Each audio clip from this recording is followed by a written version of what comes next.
The following is an interview with Hortense Terhaar from Cold Spring, Minnesota, a World War II veteran.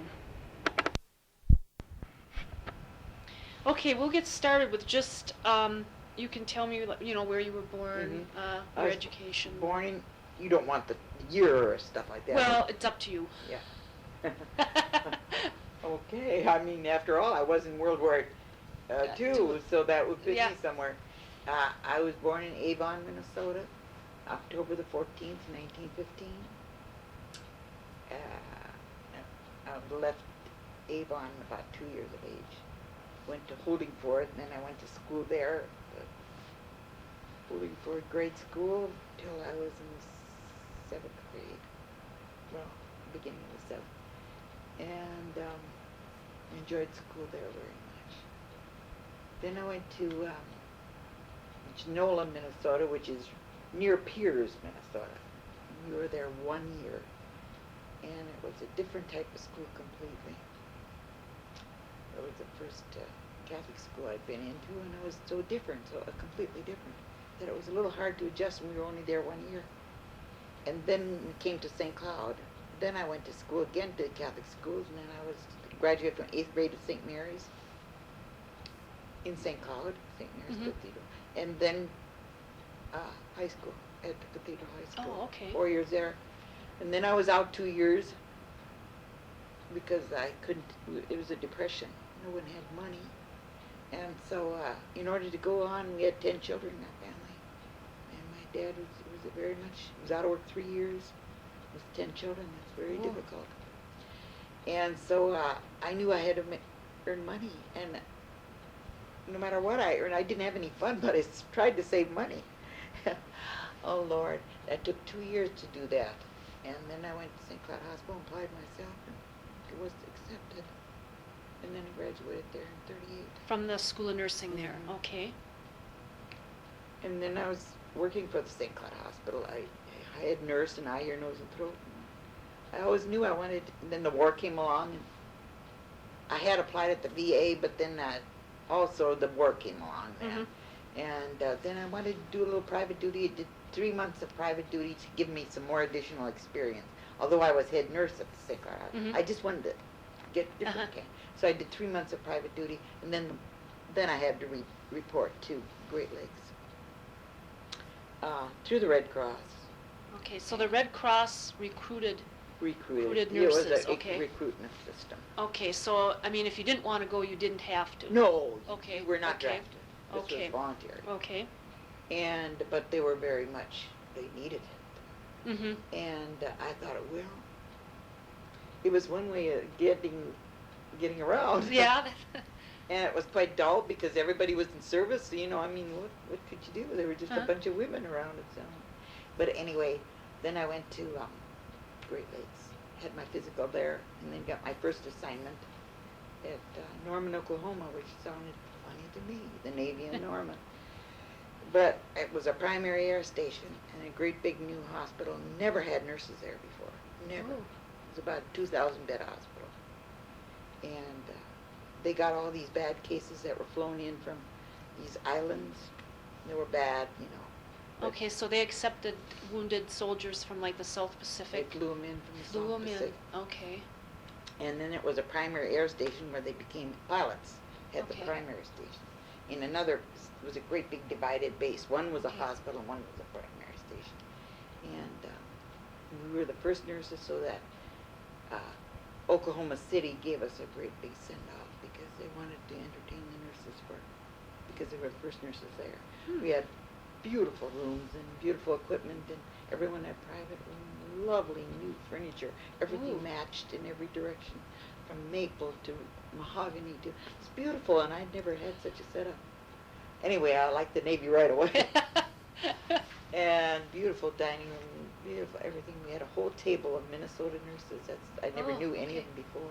Was this like a big apartment where you lived, apartment type? Great big house. A big house. It was built for us. Oh, it was specially built. We were the first nurses there and the first everything. Wow, okay. And it was like a great big H, and different wings were that way, and everything was on one floor. Great big dining rooms, and maid service, and everything was there. So we were officers immediately. Wow. And Okay. we had to have a little drill with a Marine sergeant drilled us, because there were times when we'd have to parade in cities, and we had to know a little bit about following drill. Were we terrible?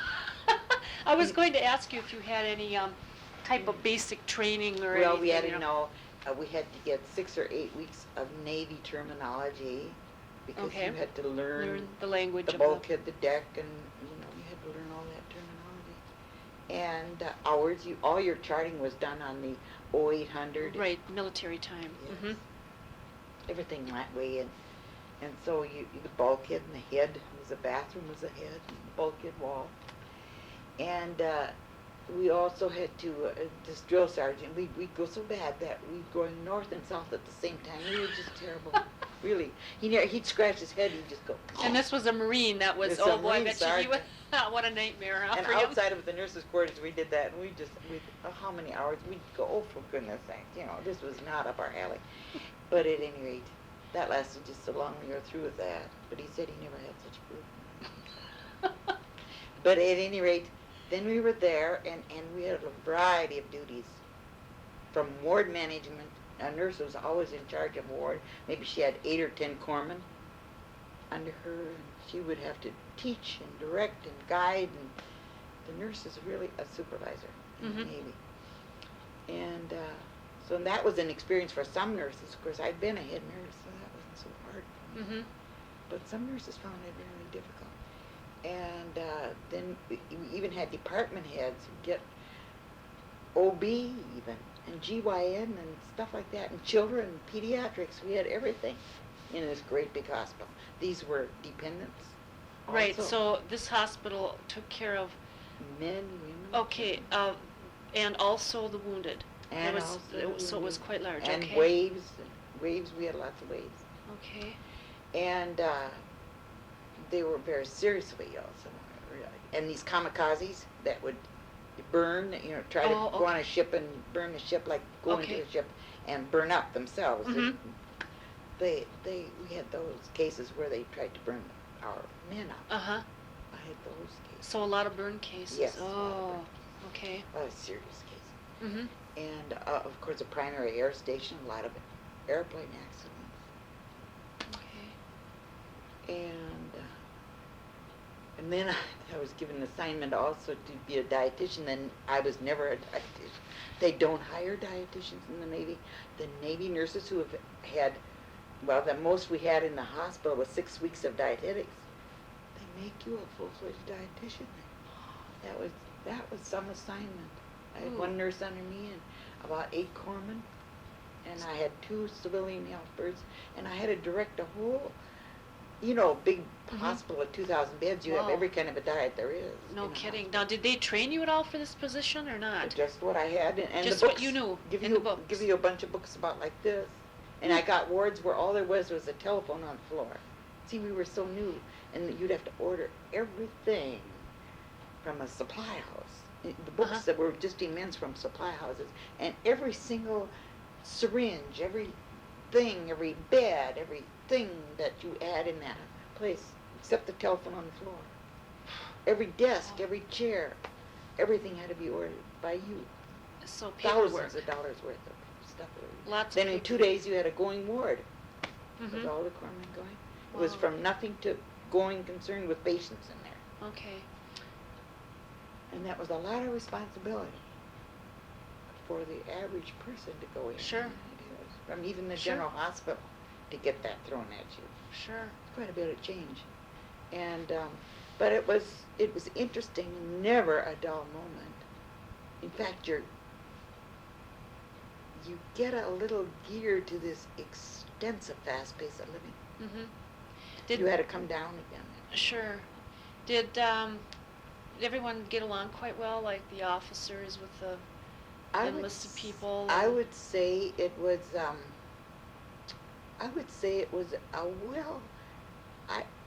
unusually well organized, unusually well disciplined, and we were told, of course, as Navy nurses, we were not to go out with enlisted men.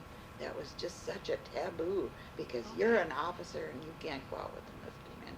some of the girls did, and one of them got married, and that day she had her ripped right in front of everybody. She had her epaulets with your bars, and she had everything ripped from her sleeves and everything, and told to get out. And she was put out of that day. She was out of the Navy.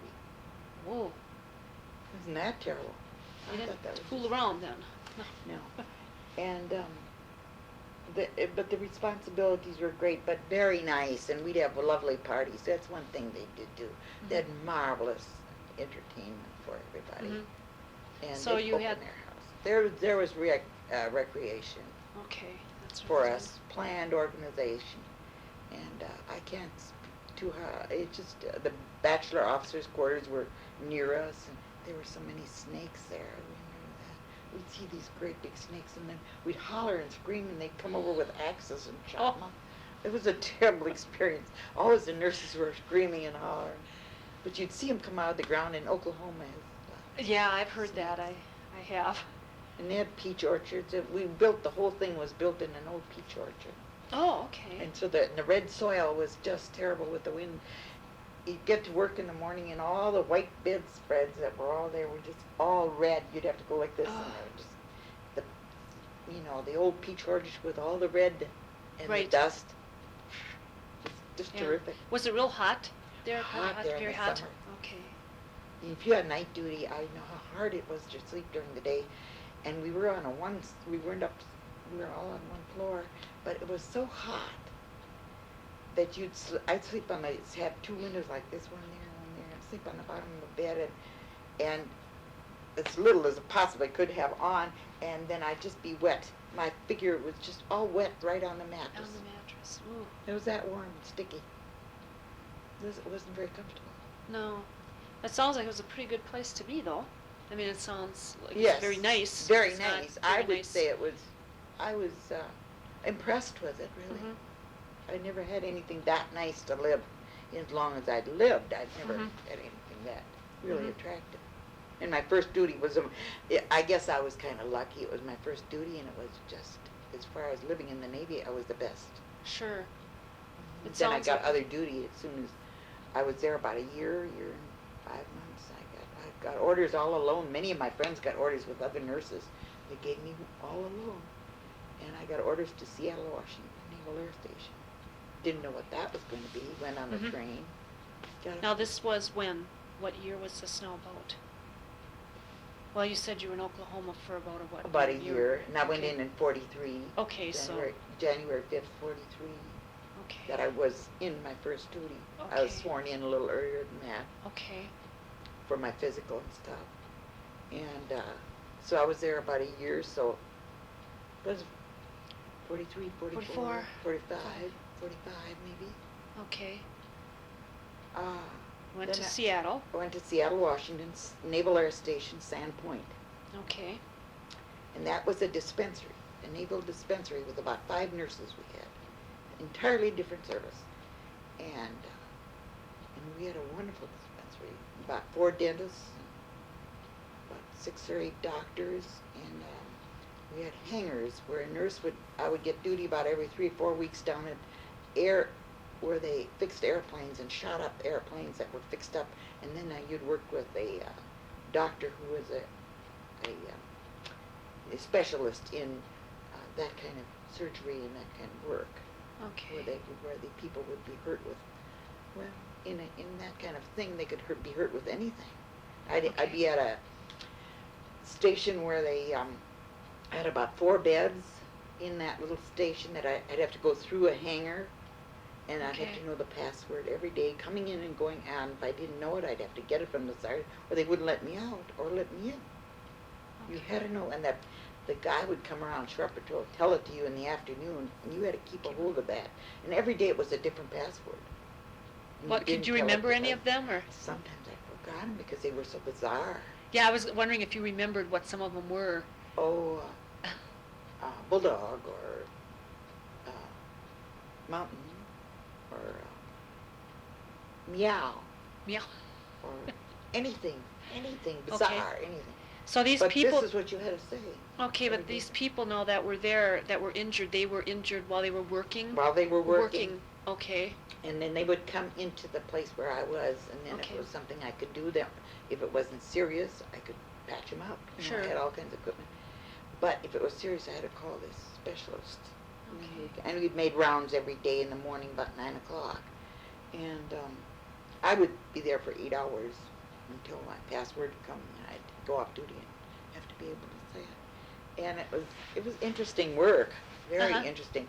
Monday mornings, of course, they were all ages, those workers, coming from all over the United States.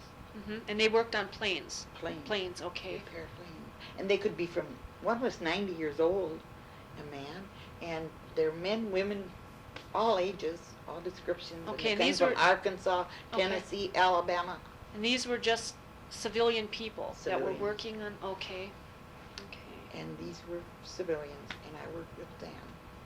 And there was a canteen there too, and I could eat my meals down there. They would come in for food, but on Monday mornings, I knew I was just always a Monday morning was because they would come in and they'd get so plastered over the weekend that Monday morning they would fit.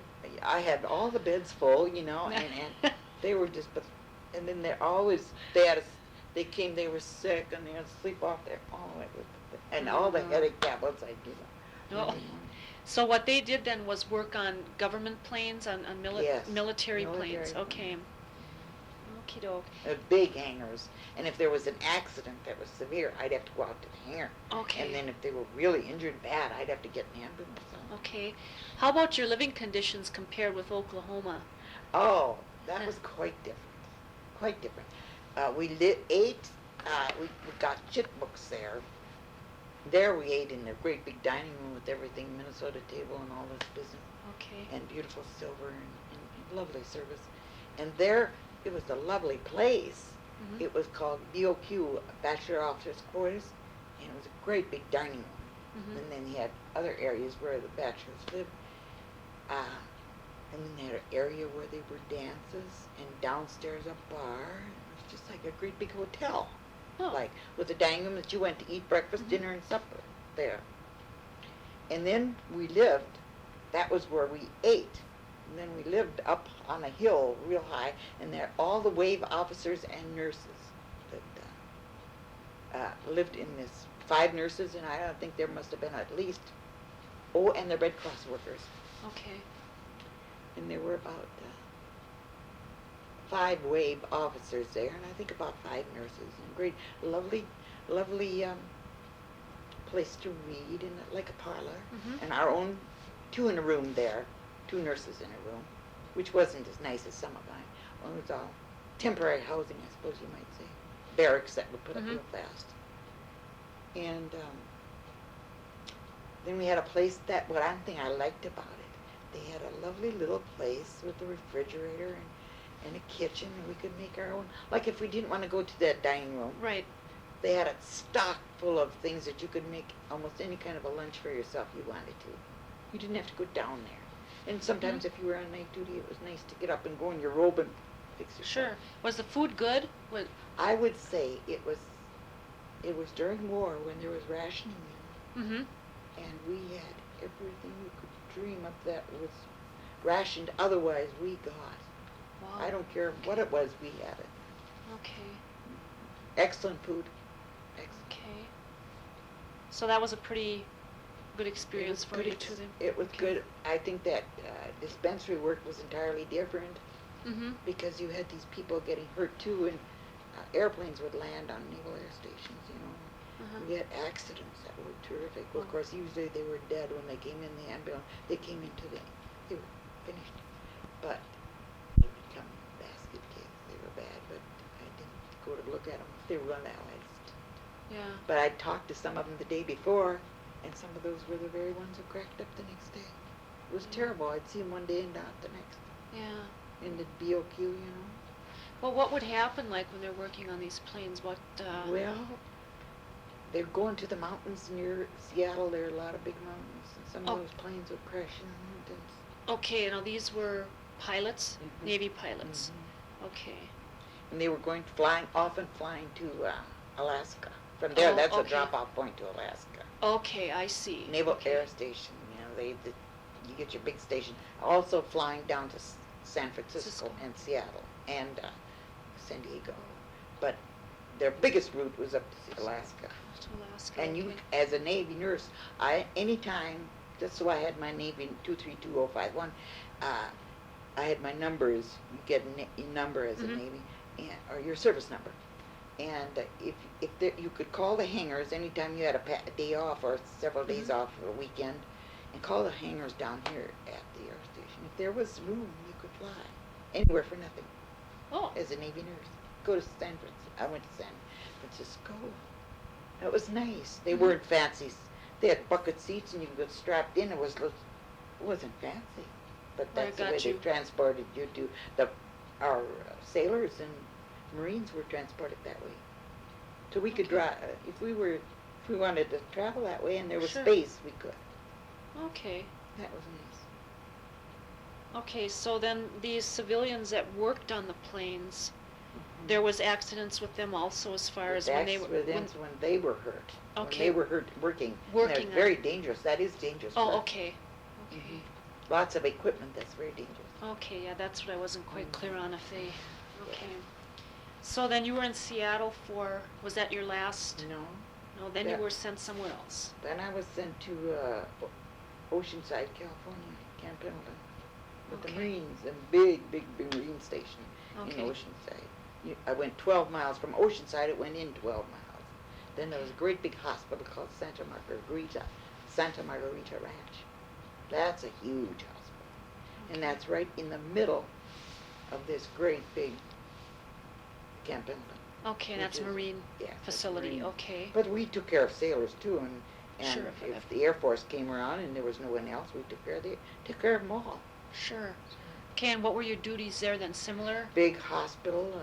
Again, I was on night duty and ran a surgical wards and medical wards and some officers' quarters again, and officers BOQ, sick officers' quarters. And what else did I do there? I think it's long ago. Yeah, it's kind of hard to remember everything. I ran. This was one day I got orders to go to run the surgical central supply, which I had never done. Mhm. I mean, that again, when they told me I had to be a dietitian, that was just killing for me because I'd never done it. And this, to run surgical supply, I mean, that's a big autoclaving and be Oh. responsible for everything, sterilizing and all that, and corpsman under me and another nurse under me, and then I thought, I've never done that. I have to do some more reading again. I thought I did so much reading for the Yeah, for the for the dietetics. Here I go again. And you have to do exactly what you're told. And You can't say you can't do it. Sure, and I suppose they have a specific procedure how you do everything. It's not Just like the OB right. work. We didn't have people to give anesthesia in OB to work. Mhm. We had to run those machines. I never ran a machine in my life. Ooh. But the doctor was there to help me, see. The doctor would say, push this, push that, and do this, do that. But it's a lot of responsibility. Responsibility. Get the IVs into the vein. All this was responsibility that I didn't have at the St. Cloud Hospital. That was hard on me. Mhm. How about living Letting- conditions there? Were they? We had 2 in a room there, Mhm. and it was a barracks with 2 great big floors, and our beds were all made of logs. Oh. The whole bed was made of these I suppose some kind of light colored rustic looking logs Mhm. with a headboard and everything was made of logs. And the whole style of the whole building and in our parlors and everything downstairs was all on a ranch style. Oh, okay. But it was 2 floors like the barracks were built, except that they decorated it like that and had great big dining rooms and your all your meals were more or less on you served yourself on a tray through a lineup and so forth. It was a little more casual, but again you had to do it. Mhm. And 2 in a room, which I only had 1 in a room in that first duty I had, was superb for living conditions. Oh, sure. But this was a little more crowded, and It was a big hospital, lots of nurses. How many beds were in this hospital, did you know, or? Oh, around 2,500. Ooh, so a little more than the Oklahoma. Okay. It was, and of course, being on the coast, you got all those, and the big Marines, lots of Marines. And so you I was on surgical call there, and I Okay. never had been on surgical call in my life. But while I was in dietitian, in the surgical supply, then they said, well, when you're here, you've got to take call at least once or twice a week. And that meant supervising a surgical business emergencies. Mm-hmm. An appendectomy, a gallbladder, this or that, or Mhm. accident downtown in Oceanside or somewhere. Mm-hmm. Everything that came in. And I thought, oh, now I got to read up again. That's true. How about, did you have combat cases coming in there at all? From the war, like from the South Pacific, Oh, any yes. of the islands? Yes, Okay. definitely they came in there because that's right on the coast. That's what I was wondering. Okay. That is not the biggest military hospital, but it's big. Mm-hmm. The biggest one I was also at, but that was for the Korean War. See, Okay. this was, I got out then in 46, in 1946. Okay, now, so this was the last stop then when you got out of Camp Pendleton. Mm-hmm. Okay. And then did you kind of have planned, were you anxious to get out by then? Oh, yes. I was wondering how long. Couldn't wait till my numbers were up. They had, so long, so much time, and Mhm. I don't know how they figured it all out. But you Okay. got points. Right, okay. And then, my points were up. Then they hid my orders that came from Washington because I requested when my points were up that I would get out. And they needed the nurses yet. And so they hid those orders, which they were supposed to give out. The chief nurse says, I don't know, I know your orders came, but no one can find them. They got lost in the shuffle. Well, I thought, Oh.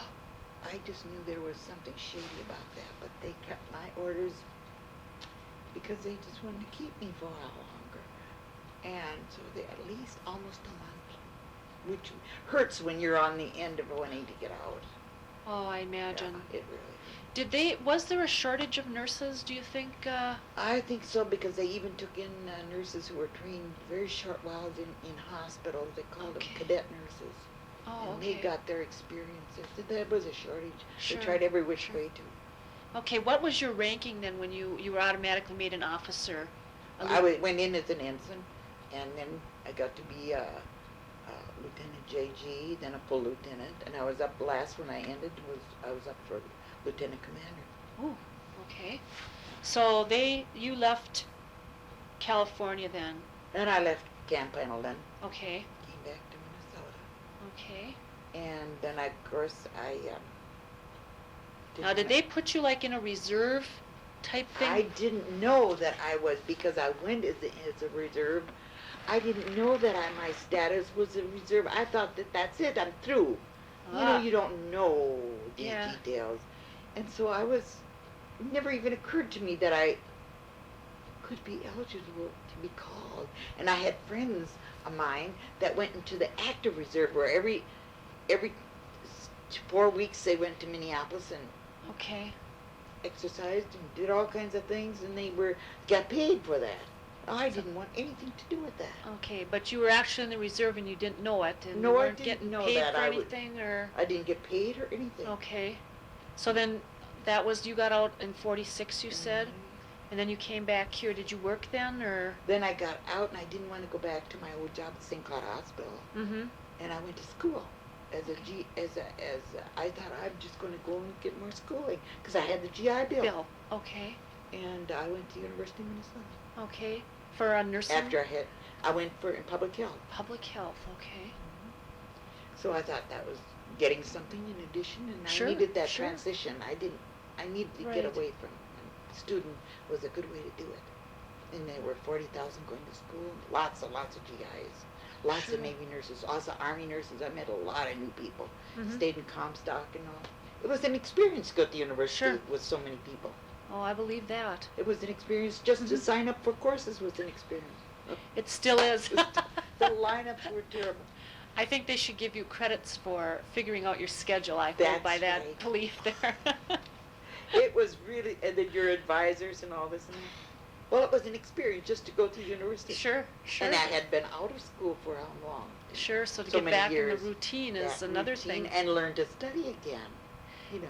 Do you think that it sounds like you would have learned a lot while you were in the service, You're your right. particular case, so I would guess you had a I little took jump a lot on. of humanities and sociology Okay. and psychology because I'm terribly interested in psychology Mhm. and psychiatric nursing, public health. Mhm. And so I could tell by the professors we had and all the students that we had and the ex-service people that we were sometimes knew more than the professor. You know, our experience was Oh, sure, sure, yours, you no know. doubt. And just you could tell by the answers these kids gave, and sometimes they'd say, I know what the right answers are, but you know what that dumb old professor wants. Then we'd have to get what the professor wanted Uh-huh, in order to uh-huh. pass the course. They knew Yeah, what, you know, what the sure, real thing was, but sure. if you're going to get any kind of a grade, you better get What the professor. professor That wants. was ridiculous. Okay, so then you were in school, Uh-huh. and then did you finish that? I went for 1 full year and 2 summer sessions, and then I Okay. had enough to hear class. I was sick of it. Yeah, I okay. said, but it was good Mhm. experience. And I thought, I can't go through, I was through. I had enough time that I could have gotten a PhD there. You know, Sure. I had all this time, 3 years and 3 months. I had, and you got all that credit. You could go to school 3 years and 3 months. Yeah. Did they give you any credit at the university for your experience I think in I the got service? around 65 credits Okay. for my nursing at St. Cloud. Oh, Yeah, they okay. gave you that. Oh, for your training at the For my hospital. But graduation. did they give you down at the U? Did they give you any credit at all for your experience in the service? No, nothing. Okay. Except you could take the GEDs and all that Oh, if you okay, wanted, and I okay. gave you some extra credits. And, Sure. But as far as a blanket, no. No. Okay. But I took all my stripes off my uniforms and used those as suits, you know, because we just couldn't afford to buy. You just got some money from that. You didn't get a lot of money. You Uh-huh. know, just enough to go to school. Sure, Couldn't sure. buy a whole wardrobe again. Oh, sure. It was too, so I just made do, you know. Okay. They were pretty good suits, but you just took off what there was. So then, did you come back to St. Cloud here then? After? Then I never had worked because I had just applied at the Veterans Hospital from the St. Cloud Hospital when the war came up, and I was accepted to have a physical there, Uh-huh. but because of the war, I went into service instead. Sure. And so when I came back, I said, I'm going to reapply there. Now, besides that, I got credit. You know, they hire on points. Right. Okay. So you got Because credit. I was a nurse in World War II Two. and after a while it was a Korean War, and I got credits for two credits for being in Sure. both of them. Okay. And then ultimately I got credit for 2, but then I Okay. was there at the VA when I was recalled for the Korean War. So now, how did that work when they recalled you? Well, I was working for the head of supervisor, the first supervisor there ever was at the VA hospital. I was when they put the B on me that I had a come. And I tried to get out of it. I have my letters that say, sorry, that went to the personnel. I telephoned, I wrote, I went through the thing. Every which way you can try to get out of it, I did. And I have all that red lighting that says, sorry. So in You other did there. words, you were drafted for the Korean War then. by Definitely. all means. I used every channel I could, did not go. Because I wanted my job.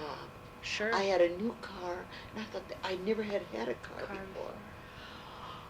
I should give all this up. And so I had my folks find a garage for my car because I had to go to St. This is on such and such a day. And they said, wear your uniform. And you would rip the stripes off. I said nothing. I was so angry by this time. Oh, I believe it. Didn't care what I would look like coming down there. And I wore a hat with the most feminine, I remember had kind of pom-poms on it. I wore the most feminine dress and outfit and coat, fur coat, and everything. I went down there when I reported there, and I had not a uniform with stripes on, not a white uniform with anything. They said, well, you Miss Terhaar, you aren't dressed as an officer. I said, officer? My clothes have long gone. What do you think well, it was ridiculous. And I came there, I came to the chief, to Miss Bosco, like that. I said, this is all I had. If you want me, this is it. Now, where did you have to report? To San Diego, to the Naval Hospital, U.S. Naval Hospital, San Diego, California. That's the biggest military hospital. Oh, it is. Okay. Okay. It's well established, big, call it the Pink Palace. Okay, so then that's where they sent you to the hospital there. Because they needed psychiatric nurses. Okay, so then you worked as a psych nurse down there. Okay. And outpatient and inpatient and locked wards. I had terrific experience for all that, you see. Uh-huh, sure. That's why they wanted me. Washington said, no, we have to have her experience. I saw that letter just lately. I looked at it. It was upstairs. I looked and reviewed it. Uh-huh. There it is. I Sure. never even reviewed it because when they give you those reports, you don't look at everything when you come out. You're so glad to get out. Oh. Who cares? I've signed so many things. I signed it in my, in my sleep. I could sign those sheets. You don't look at everything. No. So then, were the men you cared for there, were they mostly World War II veterans, or were these men from the Korean War that were coming in? When I was recalled? Yeah, no, when you worked in San Diego at the hospital. Those were Korean mostly. Well, they had them there from World War II because the regular Navy is all ages and they're in there all the time. Sure. But I had to work with reserve and regular Navy nurses, and the regular Navy nurses were so irritated that the reserves were called in, and we didn't want to be there in the first place. You can imagine the atmosphere at our dining room tables. The regular Navy nurses didn't like us because we came with all this experience from the outside world, and they had been in there all the time. They didn't have quite as much variety of experience as we did. Okay. And they didn't like us. So and there we was that didn't tension. ask to be there, so there was a lot of tension there between. very okay. much. Okay. And I liked the work, Mm-hmm. and very interesting, extremely interesting. And the people you got to meet were very, very good. Uh-huh. Just some of the best doctors from Rochester that were into service, and from all over the United States. I think the Navy is a cream of the crop. That's all I think. I really think it's a fine organization. Uh-huh. I Okay. couldn't complain about it. But the psych work was very, very good. And the worst of it was that none of us knew that reserves that were recalled, how long we would be in. And this was tearing up our lives. Sure, I came sure. from this good supervisory job that I worked with. After being at the U, that increased my stature at the VA. Sure. Because all of that did, I was more valuable. Sure. And then to leave all that, get called, go down there again. And, but I knew, I could see their need there. I could just see it. Uh-huh. And, but no one knew how long, who knew how long the Korean War was going to last. But these people who had come, finally after the war was on about a year, I was there about a year. Well, 17 months in all. Okay. But in that 17 months, I got a change of duty again. And I thought, well, that upset me. Uh-huh. Because I thought 17 months, when I finally was told it would be 17 months, because by that time they said, well, in 17 months you'd have enough points, and we'll say the reserves that were called against their will could get out. But then, about halfway through, they said they have need a lot more nurses at Oakland Hospital at Oakland, where it is, I thought how many times I went over that bridge that is all blown up. Yeah. Oakland Hospital. I was in Oakland for about 6 months. Now, what year was this that you were recalled? 1951. 51. Okay, so then March, halfway through. March of 51. So halfway through, you got sent to Oakland then. To Oakland. What were your duties there? Great big hospital. They had every type of ward you could have. Many, many amputees there, but I didn't have to work too much with them. Okay. Except if I was on night duty, I'd have maybe an amputee ward or two in Uh-huh. addition to my psych wards. Uh-huh. Because I was gotten there primarily because, again, of my psychiatric experience. And they had a huge psychiatric department, locked and unlocked. Some of them would get on top of roofs and try to kill themselves. And Many of them tried to kill themselves, run across the bluff and try to break their necks. Some waves were trying to kill themselves too. And so the experience was very diversified.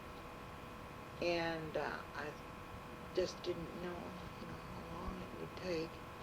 Then, but the amputees were there because they had a center that built prostheses. Okay. These were Korean? These were Korean, mostly okay, Korean. Okay. Korean, yes. But of course, again, a big general hospital. Right, You to have take people care of in from anything. everything, Okay. including dependent. Everything was there. It's Okay. huge. Those hospitals are big. Oh, They're big. boy. It's an experience to get your duty and say, well, where do you have to go? Your first duty in the morning. We had a nurse's quarters there, and I was in a private room. There Okay. again was quite nice living. Okay. Very nice. I can't complain of living. Okay, how about the situation with the other nurses, the regular? You could still see again Okay. this terrific, reserved, regular. Yeah, it's they always would seek out the regular nurses to the regular Navy to go out with socially, and you got your orders all alone when you as a reserve, and you came up there. Well, gee, the social life. If you didn't find, it was hard to find kindred spirits sometimes. Okay. So you found that to be a problem. Well, it wasn't always easy. Sure. And because there wasn't that much time left anymore, 6 months, and I was counting the time, honestly. So it was really, they said, well, it's a very hilly in Oakland. All those buildings are built on really hilly, and those guys in those wheelchairs with those amputees would go down. They try to go on Liberty and hang behind a car on Fridays and get drunk and come in. Oh, it was terrific. Just terrific experience. And I was where we had patients in iron lungs. If I had night duty, I did a lot of that work. And contagion, did some work in contagion. And so it was, I'd say, really an experience, a big psychiatric department. And so I was there. We even put out booklets and everything, just to enable new patients to be acclimated to it in a hurry. Okay. So they got an orientation. Sure. It was all very good experience. But and they said, speaking of why they built a hospital with it bizarre up and down business in that hills of Oakland, they said, Eleanor flew up there, Eleanor Roosevelt, and she was up in an airplane. They said, now where are we going to have this next hospital? They said she dropped her handkerchief, and when they followed it, that's where she dropped it. That's somebody's work. That was Navy talk, I know. It was just, but it was ridiculous because it was so silly. Yeah. So then, you never had to go overseas. You never sent overseas. Except they said be ready at any time. You had all your oil for the raincoats and everything. You had to have that available. Okay. But they told me early, I got that by scuttlebutt. Don't volunteer for anything. Don't volunteer for South Seas. Don't volunteer for this. If you get orders, you have to do it. Like every order that I got, you had to follow through. But if you ask for it and you get a lemon, you ask for it and you're stuck with it. Yeah, so And just... some of my friends did get lemons jobs. Oh, they got South Pacific intestinal worms and all kinds of horrible diseases. And some of them asked for it. I just said, oh God, I'll just take what I get. Yeah, just let them dish out the orders. But they said have your oiled silk raincoats and everything available at all times because you don't know when you're going to go. You don't know if you'll get ordered. You're living from... Yeah, day at a time. Yes. Take it as it comes.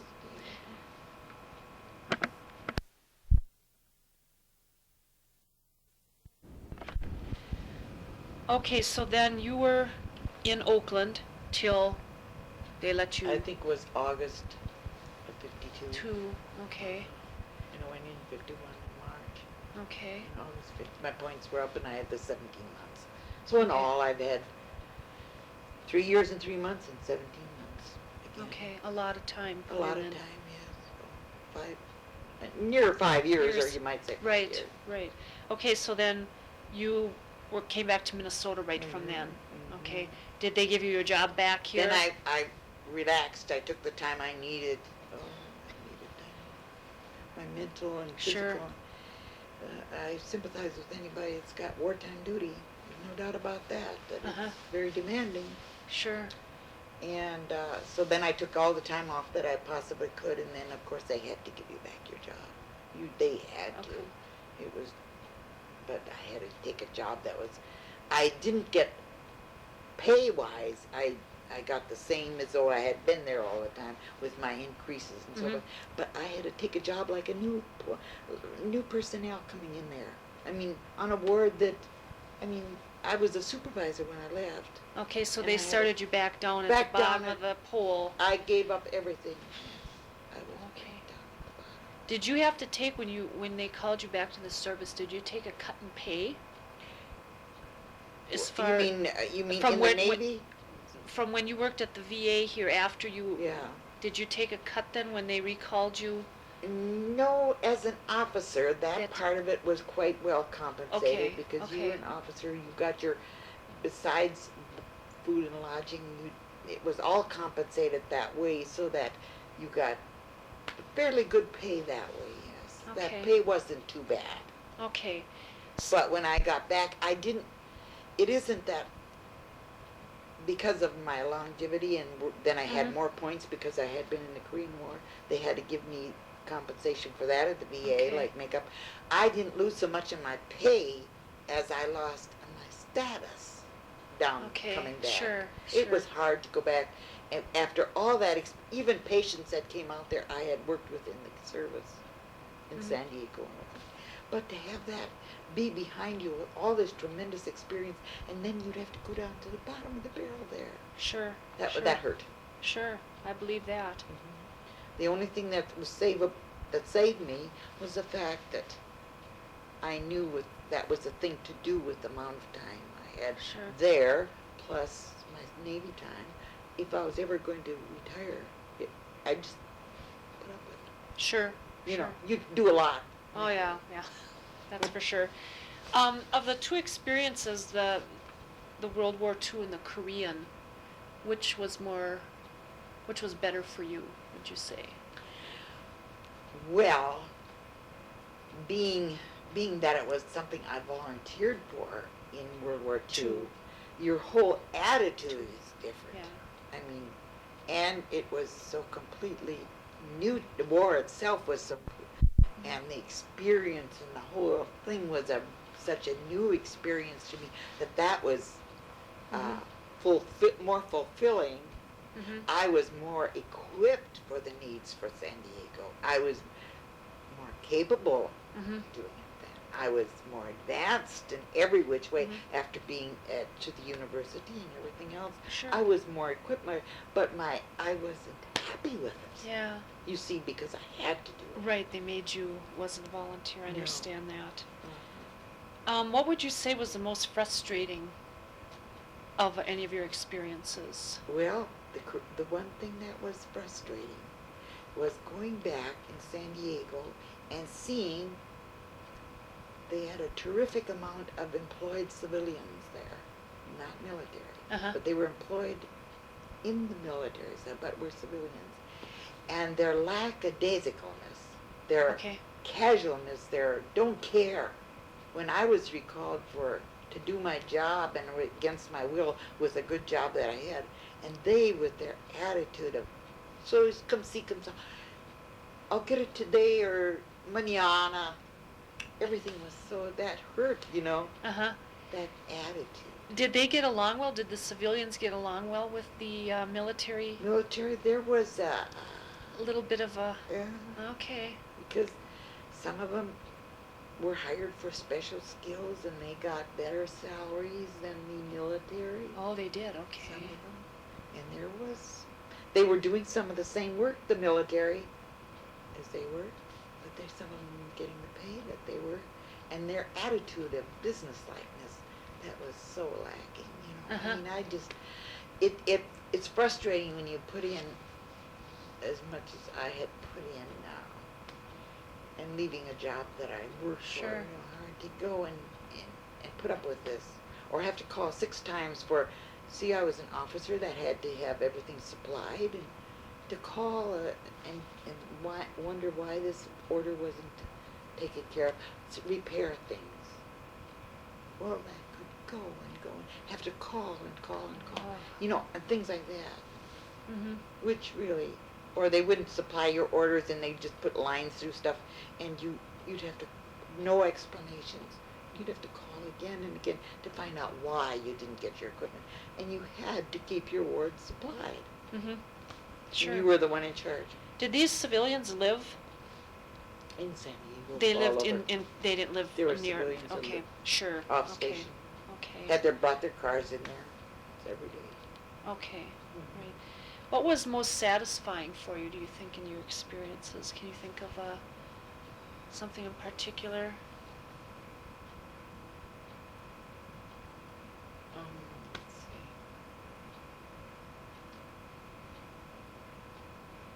Well, there were many. I think I can think of a particular burn case, Mhm. primary air station in Norman, Oklahoma, where the fellow was so terribly burned from practically the soles of his feet. It was the only thing that wasn't burned. Oh. We had to work so hard with him, and I would try umpteen things on my own. Besides the orders that I had, I would try on my own to try to get these burns healed up, and it was just terrific. And the satisfaction of having this guy get well, Oh. but Okay. he had some scarring. But Mhm. and then of course I heard from him later on. He was in Kansas City, and I'd hear from him. And after I was out, because it was something you got to know Mhm. somebody quite well when they're in long months in the hospital Sure. with that. Oh, So I think yeah, that was burn. very satisfying to have this man put on his uniform and go home. Oh, I believe that. Sure. Did being, women, there weren't a lot of women. Did the men accept women in the service? I mean, I'm sure they were accepted as nurses because that's something they were had officers. to have, They had to be treated as officers. Right. And we had big parties on weekends at quarters. We had great big Mhm. places like Coronado Island. That's off of San Diego. Diego, okay. Beautiful, beautiful buildings and beautiful parties. You were well accepted. Okay. You were as accepted as could be among your officers group, and your enlisted personnel had to respect you. You could get anybody in the brig for insubordination, and you as an Okay. officer could do it. Okay, so there was no.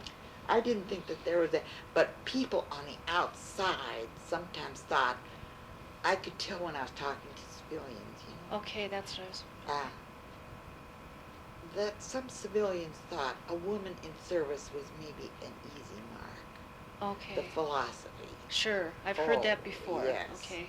And that just, when I got that drift, and I would get it here, there, at a variety of places, not so much within the military as some of these civilians. The civilians more than. Think that because you were a woman in the service, you were cheap. Right, I heard the remark from someone else who said that they had told them right to this person's face, well, you're a slut Yes. because you're in the service. Yes. And I worked with far too many Navy waves and far too many officers and far too many enlisted women and Marine girls. I've worked with all of them. Uh-huh. And I cannot say that. I cannot say that. And I went to hotels where they went on Liberty, and I did, and all kinds of people. Mhm. We went to big parties in San Francisco, top of the Mark Hopkins in a Fairmont hotel, and they were always wonderful places, and they accepted you, and I never saw, Uh-huh. I cannot say that. I cannot say that Yeah. they were. It's probably a stereotype because, I think that they built on something that Sure. it irritated me, and I certainly corrected Mhm. when I could see the direction they were going into. And many a person got their comeuppance from me. So I knew what they were talking about. That's what you have to do anyway. Yeah, you have to do that. Okay. So you came back, worked at the VA, and Then I came back and went back to work there, and that was difficult because of the way I had to start like a new employee. Sure. Which makes it, but they were of the opinion, well, you went out, you came back. Your job couldn't stay open for you. Your marvelous job that you had. Sure. That was filled. They had to In replace. fact, I oriented the person who was coming in for it. Yeah. And then I oriented her, and I was down at the bottom of the barrel. Well, that really hurt. So did you work your way up then, though? Yes. And did you retire from there then? And okay. 25 years. 25 years they gave me credit for with the Navy and all that. Sure. So I have a fairly good retirement. I should have for all. Sure, all that you went through. Yeah. Okay. I was wondering if do you think that you saw a lot of cases, combat injuries, other injuries, did that have an effect on you, do you think, as far as, seeing the ravages of war, more or less, what? I cannot help but feel that war is a horrible thing. And it's devastating to people. Some people never be the same. I think of all the cord bladder cases that had their spinal cords cut and were paralyzed. I did a lot of wards of that. And how someone died, they just got thin and just faded away. Right. Young men, Sure. Cord bladder cases were horrible. And I think no one really knows how they've given up their lives. And some of them were married men and had children, and they would show you. That's the first thing that came from overseas, is to show their families and show their children their pictures. Because in combat they would come to it 3 weeks on a ship, and they were just full of maggots, and it was awful. And they would be so hungry for milk, still wanting a salad, and things like people take for granted, but they hadn't had this on those islands. And they were just starving for it. We couldn't give them enough milk. And this getting those casts off with the maggots, that was horrible. They would get underneath the casts, those maggots would get. Oh boy. Yeah, that was really something. So people who go through that, if you see it and live it, and those people experiencing it, you cannot. It's an experience I'd say there isn't $1 million that could ever pay you for your experience or whatever. But at the same time, knowing what I did of World War II, I didn't want to go into it again. I didn't want to. The war again was not. Sure. What was the attitude at these bases? You were in the United States, stayed here. What was the attitude, say, towards the United States government, or with the whole war issue? Was there? Well, the attitude for World War II is, we're in this thing, we gotta win. Everybody's gung ho. You were for it because you got to get through. We've got to lick Germany. We've got to lick Japan. And it was the upbeat. All the way. Real patriotic take. Yes. Gung ho. And people were, and when you came home on leave, people were just, they wanted to know things, and they wanted to know your experience, and they were happy about it all. So like when you came home, you felt proud. Right, and you were almost looked at like, say, a hero or a patriot, right. You're a patriot. You did something great, In contrast to, say, the Vietnam War, when people came back and they were spit on and called killers and that type of thing. I'd say the Korean War was not as, well, you don't even hear much about the Korean War. Right, you don't. You don't know much about it. Right. Just now they're thinking of the women that were in it. They're thinking they're going to do something, because we never got any special recognition. And I heard that they're going to do something for the women in the Korean War, because it just wasn't brought up very much. And but there wasn't the same feeling, they always said that wasn't a war, it was the police action. You know, that Okay. kills you right there. It's Sure. just war. Everybody was, they were killed and they Sure. were hurt and they were frozen legs and everything. That's why some of these amputees, because they had frozen legs and stuff. Oh. And they never were dressed warm enough. That's why our servicemen didn't have warm enough clothes and got frozen legs from it. And things like that. There wasn't the same attitude for the Korean War. We were in this thing, you know, and we gotta win. It wasn't the same as World War II. It was a low key. It was just. Well, do you think too it had something to do with it was shortly after the end of World War II, and all of a sudden this was here? And here it was. Yeah. And people weren't ready for that. I mean, they weren't psyched up for it. No, like that. no. Mm-mm. So. And then it was even worse for the Vietnam. It was a degree worse. Sure. For the Vietnam War. You know, there people came back and were horrible to them. I think that was so terrible. People went through war and then they should come back and be spit on or not looked at or not downgraded. That was just awful. I never felt that way, although it was a put down to have to go to the Korean War. But I didn't feel that people would look down on me because I was recalled. Oh no, I didn't get that feeling. But I have friends who said the Vietnam War, they came back and they tried to get out of uniform as fast as they could, and they were just downgraded because they were in. Sure. Which was wrong, just terribly wrong to do. Those people are not to blame for that. No, that's for sure. I don't know why thinking goes like that sometimes. Well, that was a whole different type of war. I think they're still trying to figure that one out. I don't know if they ever will. Confusion reigns, that's all.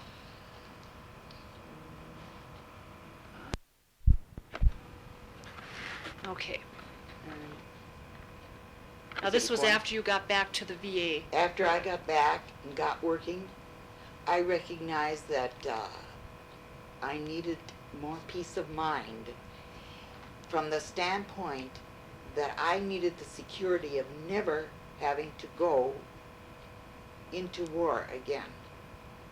And because I was still with the status of a United States Reserve, Navy Reserve nurse, and I never you got put on active duty, inactive duty. That's how you were assigned it. You know, when I got out, I got put on inactive duty. When you're assigned, you have to go to it, you're put on active duty. But I never got a discharge from the reserves. But I needed this, and I needed this peace of mind. So then I wrote the 12th Naval District in Chicago, Great Lakes. And it took, I think I had several doctors that were of the opinion it might be a very good idea if I did that. And that is a formal letter I wrote. And they took about 4 or 5 months, and they sent the honorable discharge, which is, this is it. And they gave me these letters from admirals and Harry Truman. And I got what is the honorable discharge with all the recommendations and all the happiness that I was the commendable rewards that the service would give me. And then I got it. So then you did not get an honorable discharge certificate then until I requested it. And for the reserves, you were put back in the reserves. I was again in reserve, eligible again for another war. Okay. And I said I needed that. I needed to get out and have it finished. Sure. And therefore, now I'm discharged, honorable discharge from the United States Navy and the reserve. 232061, that was my Navy. So then I was very happy. I felt relaxed. I said, this is it. I can't be called. Right. That was very difficult too. Sure. And then I could go to work relaxed and know that now I'll work towards my retirement and forget about all this business. Right. You know, you have to have peace of mind one way or another in your life. Sure. So it's not easy. So that was it. Okay. Thank you.